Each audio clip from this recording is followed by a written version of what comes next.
Bonjour, on est toujours dans le premier chapitre qui est consacré à l'étude de la structure de l'atome. En fait, après avoir vu en historique un bref aperçu sur le modèle de l'atome proposé depuis l'Antiquité au modèle actuel, aujourd'hui, on va décrire la composition d'un atome, c'est-à-dire de quoi un atome il est constitué, puis on va regarder sa représentation symbolique. En effet, un atome est le constituant de base de la matière. Il est caractérisé par un noyau comportant de protons et de neutrons, ce qu'on appelle aussi des nucléons. Comme c'est indiqué dans le modèle simplifié de l'atome, nous avons un noyau localisé au centre d'un atome qui est composé de protons et de neutrons. Et bien entendu, des électrons qui gravitent autour de ce noyau sur des orbites bien définies.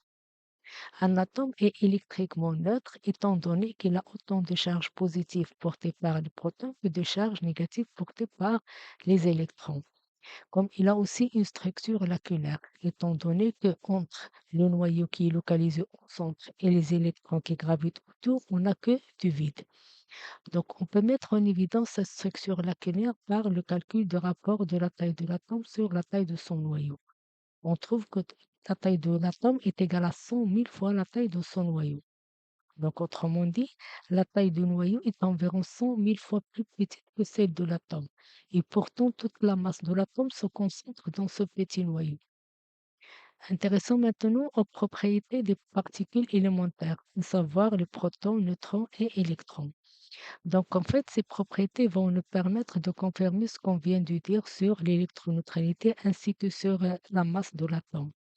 Donc, commençons par les charges électriques.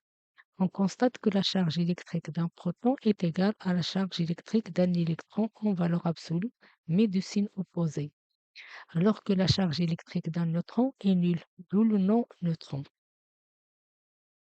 Donc, ces caractéristiques des charges électriques montrent bien qu'un atome est électriquement neutre.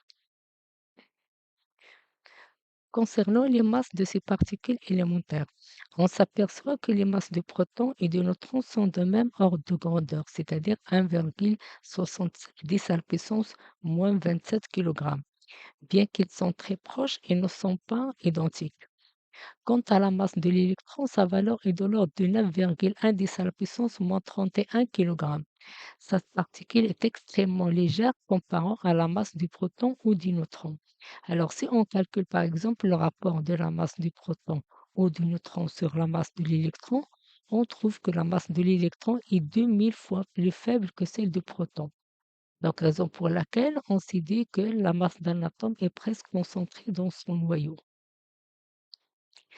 Concernant la représentation symbolique de l'atome, chaque espèce d'atome est appelée élément chimique et possède une représentation spécifique qui s'écrit sous la forme un grand X avec à gauche nous avons un indice grand Z et en exposant nous avons un grand A.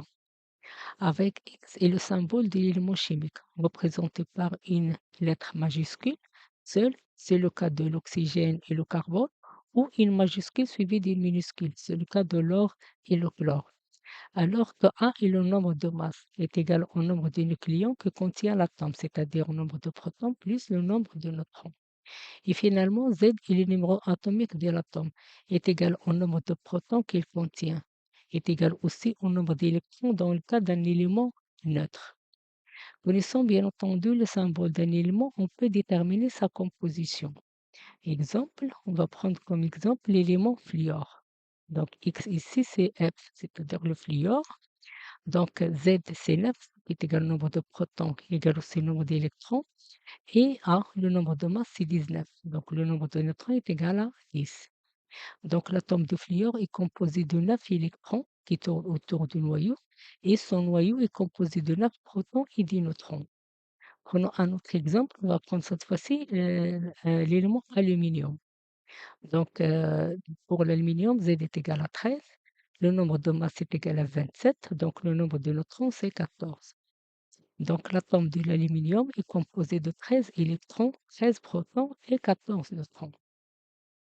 Donc, ce qu'il faut retenir, c'est que un atome est composé d'un noyau ayant deux types de nucléons, protons et neutrons.